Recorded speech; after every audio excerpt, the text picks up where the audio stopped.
GKFX Prime presents the Market Analysis Webinar. Hello everybody, welcome to this weekly webinar.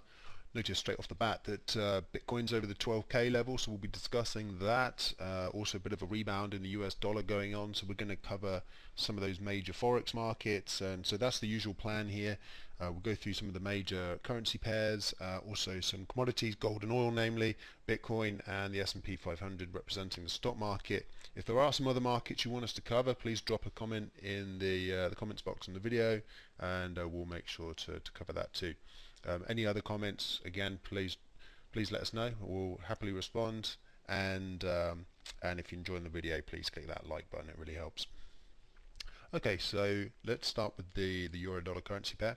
And so I'm on the 4-hour chart here, and as you can see, it's been a pretty decent run up in the euro, but we hit the 119 level week before last, and we've got the makings of a double top here. So we've banged into 119 a couple of times, and so that's what I was talking about there in terms of a little bit of a resurgent dollar. Dollar kind of rebounded, euro came off once, we rallied up again as you might expect in an uptrend, but we failed to make a new high, and so that's obviously the makings of a double top. And this one's pretty clean cut. We had a little false breakout here, but pretty much it's bang on the money at 119. And the height of the range, if you judge by this first pullback, is almost perfectly 200 pips, because that ended around 117. So we've got our first hint that this pattern may mean some more downside, and we've had the break below the 4-hour,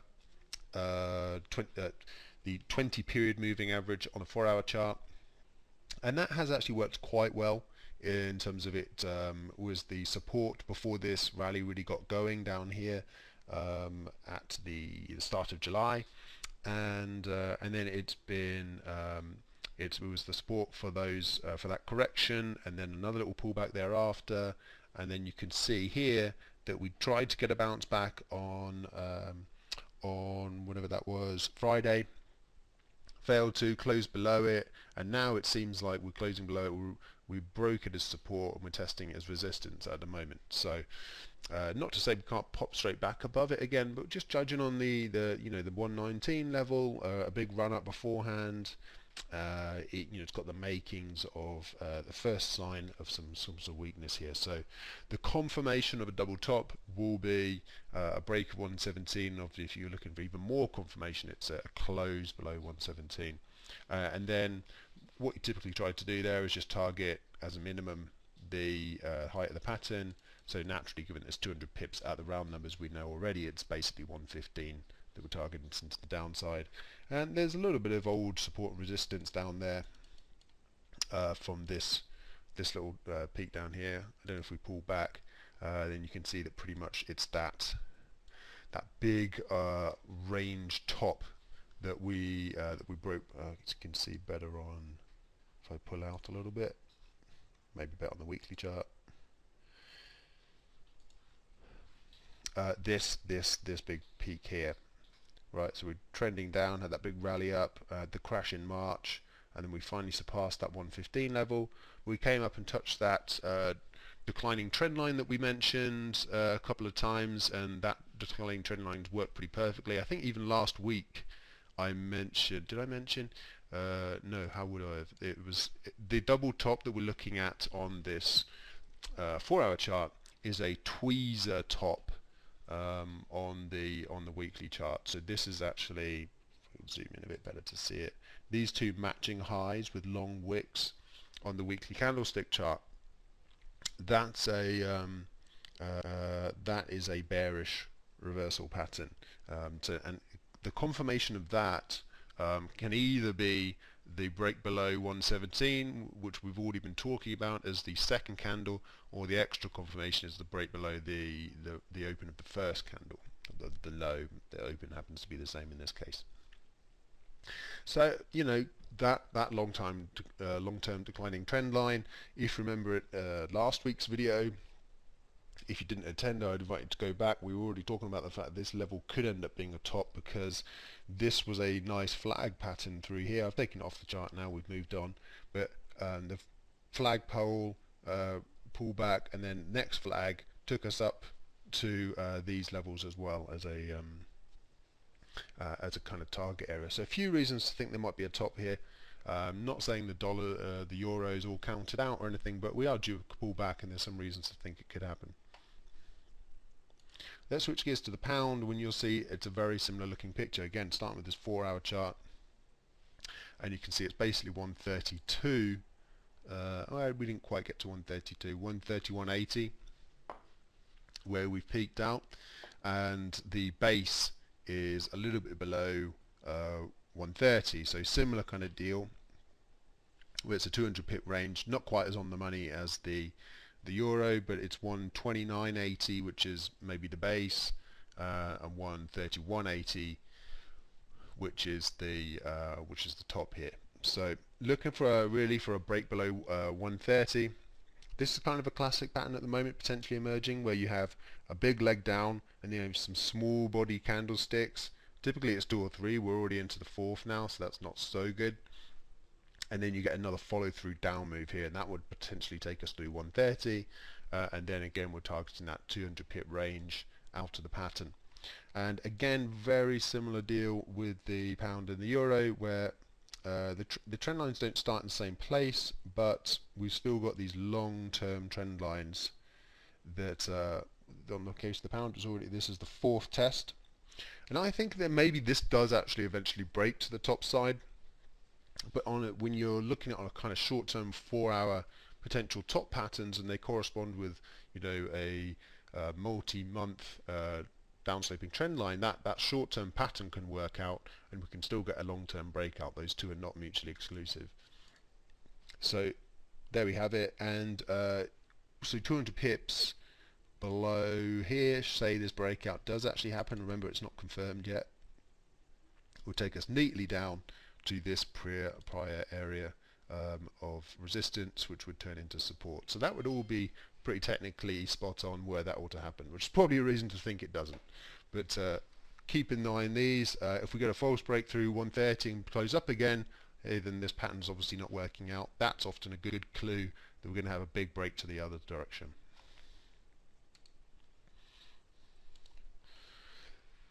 Here's dollar yen, similar pattern. This is on the daily chart to what I just mentioned, but in reverse. Obviously a big rally up, pull back for a few short bodied candlesticks, and then just a small one, but it kind of banged into this quite heavy area of former support, now resistance.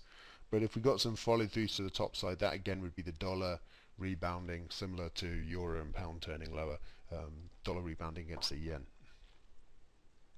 Not much direction here, and as I mentioned last week, the Bank of Japan probably defending this 105 level. So, you know, if you don't want to fight the central bank, there's some reasons to think maybe we've got a bit more upside off the dollar yen. If we drop through 105 and the Bank of Japan are giving way, then the price probably pretty quickly moves down to the 100 level. So look out for that. Moving on to the Aussie, it's basically the same deal again. The Aussie's been doing this a little bit longer, and I've kind of turned it into more of a kind of rising channel here, because actually this peak and these two troughs work quite nicely in terms of a matching rising channel line to this top peak here. But actually, you know, it's basically the same thing, where we made a peak and we've had a couple of attempted breaks to the top side. You can see even where these little small candlesticks held on, you know, that's based on these this first peak, and then we rolled over, tested it from the underside, turned lower, and again we've got that 20 period moving average on the 4-hour chart, which was some support, not quite so consistently on the Aussie, but now it's offering some resistance. And if we carry on, follow through from this down move, then we expect to touch this rising trend line. Point with all these things, even if we do get these double top patterns, I would still characterize the Aussie, the pound, and the euro is still trending higher. Dollar yen is a bit more directionless. Those trends are all higher, but it would just be a bigger correction if these patterns work out. So I'm talking about sort of like a daily trend. Medium-term trend is still higher, but we're getting a kind of a short-term pattern which gives us a downside target within that bigger trend. Moving on to gold, which has obviously been capturing everyone's imagination. We had quite a big pullback last week, and that corresponded with that dollar strength again. And so we made highs up near 2075 was basically the high, and we pulled back all the way down to 2020, and now we find ourselves around just above 2030. And you can see if we take that first little drop down there before the rally really gathered steam, this last rally really gathered steam, we pulled back half of that. So that's why we're steadying here in this area around 2020. It's a 50% pullback. So to me, if we do give way on this 20% this 2020 level, which is the 50% pullback, we probably head down to these old peaks, which basically comes in about $40 later at 1980. And obviously we've got that big 2K level in the middle, and that actually corresponds quite well with this 4-hour 20 period moving average, but that's not been as a pivotal average in gold as it has been in some of these currencies, and not necessarily such a big thing to watch out for, but the 2K level certainly is. So again, uptrend still in place here, but getting a bit of a pullback. You know, if you're a dip buyer, that's exactly what you want. You don't want to be buying when the price has already moved up. You want to see the overall trend is higher, and you want to wait for those dips. Of course, the dips can also extend further to the downside. That is clearly the risk you're taking with a dip buying strategy. But the positive is that the price has dipped to a more favorable price. So there we have it. 50 period, if that the 50% retracement, if this one doesn't work out, then look out to the 2K and then these old peaks as further dip buying opportunities. So WTI next, you know, I had this rising trend line which I thought broke and was maybe a bearish sign. It still sort of looks like it could be, but it's not really very characteristic of a very solid. It still, to me, feels like it needs a big break to the downside to re-energize the market, because it's just really kind of going sideways at the moment. But as of the moment, that's not happening, and actually, you know, since I called the break of this trend line, you know, it's gone up and made new multi-month highs, which is obviously not characteristic of something that you really want to be selling down. It still, to me, feels like this is kind of like a big wedgy triangle, and it needs a kind of sharp break to the downside, probably targeting that old peak, but I did say that probably 3 weeks ago as well. So, you know, patience is a requirement in trading, but at some point also you've got to acknowledge that maybe the idea is wrong. So we're bordering on that. I think if we get a more powerful surge to the top side, then we've got to kind of abandon this idea until we get to 45, which is where on a weekly basis we have our 20 week moving average, which has actually served quite well in the past to kind of characterize the trend. And that would be a good, you know, when we saw the break of this rising trend line, the extra confirmation would maybe come through the 20 period. That's what we'd mentioned before, is that we got the break but we're holding the 20 period, and that still worked throughout most of last week. There has been some talk about the OPEC plus coalition falling apart because a lot of the members are not meeting their output, the production cut criteria. So watch out for that. That could be the big down leg that we were looking for in oil. Obviously, by the time that news breaks, the price would already be lower. So yeah. Okay, here's Bitcoin, and as I mentioned, it's just tipped into that 12K territory. There was the triangle that we were waiting for a long time. We thought maybe there was going to be a little downside break. That proved to be a false break, and we eventually broke to the top side, and yeah, we've made a nice little powerful move, and we're just running into this peak that we made in August of 19. So basically 1 year peaks we're banging into at the moment, just above that 12K level. So you know, the trend is up, and the pullbacks have been working so far. Obviously we had this consolidation phase through here, broke to the top side, pulled back right up at the 12K level, so that's all good at the moment. But obviously at the moment you'd be basically buying right at the 12,000 round number and the old peak, which is probably not too advisable.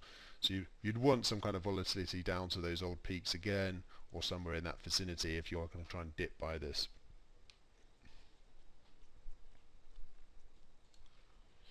And then last but not least, we have stock markets, and this is super interesting. Do you remember last week we talked about the gap that really kind of got the whole bearish move started? We had a gap, and then the next day we closed below the 20-day moving average, and then it was just crisis time after that. And we've come all the way back, we've filled that gap, and you can see on the 4-hour basis, I had this shaded thing on last week, but you can see as we were kind of grinding our way through it, we pulled back, tested right at the bottom of the gap, and then moved up, and now we tested the top side of it as support, and now we're kind of shifting higher. So this all looks rather bullish. If we do get a sudden snapback lower, this peak here would be something to look at for me. That's around 3,290, I believe. Yeah, 3,290, which is obviously just a shade under 3,300. But you know, the big one obviously is the record highs up here, which comes in just shy of 3,400. It looks like we're trying to make a beeline for that 3,400 level, and then that, you know, that's an interesting shorter opportunity once we bang into those, if indeed we get to those old highs. Really from here up to those old highs is interesting from a risk reward perspective. It's kind of one of those where you're going against the trend, and there's a good chance, probably the probabilities are that the trend continues and the trade doesn't work, but the risk you're taking to sell versus the potential reward of some huge pullback is certainly worth considering. Okay, that's it. Thank you very much for watching this week, and if you enjoyed the video, click that like button, and if you don't want to miss next week's, please click that subscribe button on the channel. Thank you very much, everyone. Good luck trading.